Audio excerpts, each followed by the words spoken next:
people just arrived to the show. But I always love the late arrivals because they're always something fantastic. Here we have a 1968 Chrysler 300 convertible. And we have a 1962 over here. This is a Plymouth Valiant convertible. Actually, this was the last year that Valiant will be a standalone brand. And then after this, it will be merged back into Plymouth. So, but I'm going to say it. Plymouth Valiant convertible, 1962, I believe. 1961 was a hideous looking car. So they actually gave it some more conventional styling for 62.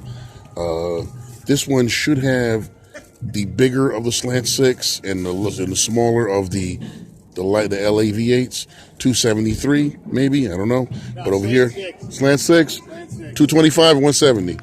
225. So it's got the bigger slant six in it. But here we have a 68 300, which would have the 440. I gotta love these things. Jeez, people don't know. I'm such a fan of the 300. He's gonna open it. Oh Lord. Oh goodness. I mean, look at the paint too. It looks like a pearl white. Yeah, it's a Mercedes color. Jeez, look at that. See, can you folks see that? Look at that. Dirty. Pearl white. That's dirty, please. And so the doors come up. These are rod. You see, there's a motor right there. That actuates the doors for the headlamps. And you got, these are Lucas? What? The headlamps. No, they're aftermarket halogen. Yeah, okay. Yeah, I changed them. Looking sweet. LED. Yeah, okay, all right. They got the inverter kit in the back. Oh, sweet. Just so they're a little brighter. All right. Yeah, I see it. Yeah, got the ballast and everything. Yeah, all right. Yeah. I got it. I see it. Yeah, so we converted to LEDs. So I can show you the ballast in the back. I tried doing it. I couldn't do it on mine. I had to work with the regular, just change a different bulb. I went to like an H7 bulb.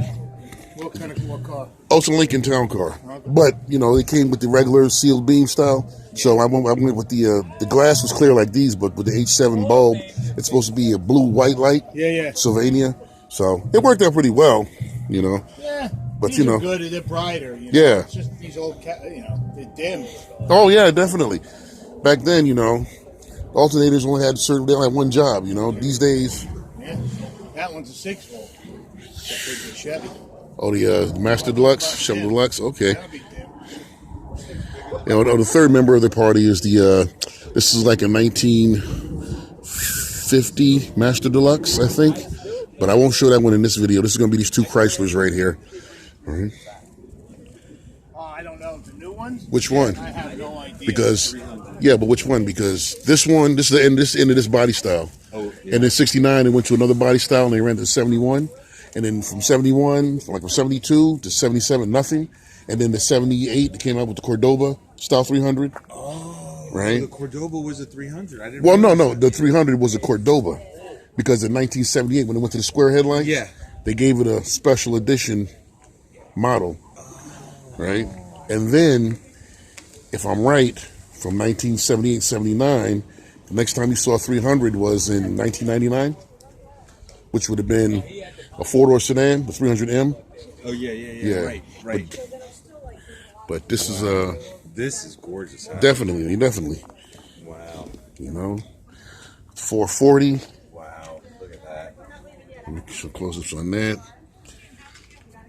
It's got power brakes. 300's had everything. This paint job was awesome, though. Yeah. Beautiful lines on it. Yeah. This one was, this styling went from 65 to 68. Did it really? Yeah. Every year they would change, the front end, but it still had the slab styling, the slab sides for all 4 years. No kidding. And then all of the models, the Plymouth one, the Dodge, the Imperial's a little bit different. The guy that came over and designed these cars, I'm giving you folks a history lesson. He came from Ford. Is that right? It was the same guy who designed the 61 Lincoln Continental. Wow. And this was his style. I got a buddy on Facebook that doesn't like this style. It's too rigid. It's too angular. Oh, I love it. But that was his form. That was his thinking. Yeah. So to me, he really got cooking in '69 when the new models came out. That's a beautiful ride. Yeah. Jeez. It's all Unibody too. All of them.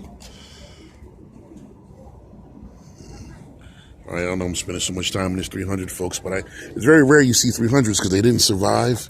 They really got beat to death. No kidding.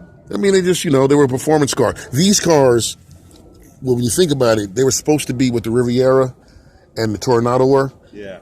But, as they got smaller, this one stayed the same size. So that's why when the Cordoba came out, it was such a refreshing model from Chrysler because it was just what they needed. It was the size, the style, the look, everything.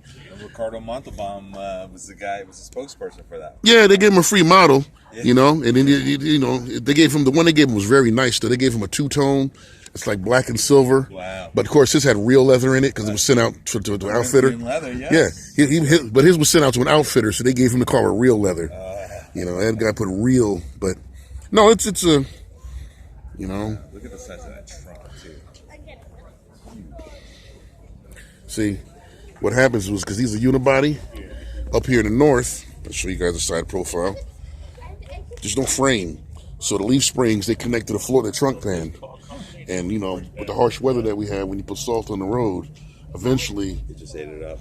So what would happen is your leaf springs would come through the trunk, and then you have to get rid of the car because it would no longer be roadworthy. Wow. And at that time, they didn't make any replacement trunk pans because who knew? Yeah, right. And it's not just this car; it's all the Chryslers, all of them. Is that right? Yeah, this one too. But they're aftermarket parts now for these bodies, for these A bodies. The Plymouth Valiant was what in Chrysler? It was the entry level car, like the Chevy Nova, the Ford Falcon. Okay. It was your starter car, Okay. or your economizer. Yeah. Really cool. Yeah, I know.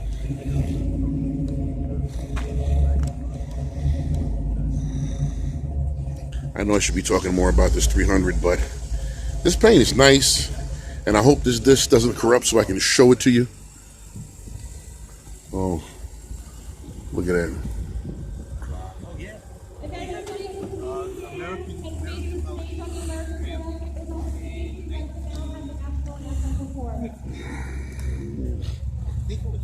They could have did the national anthem earlier. It's the national anthem in 2 hours into the show.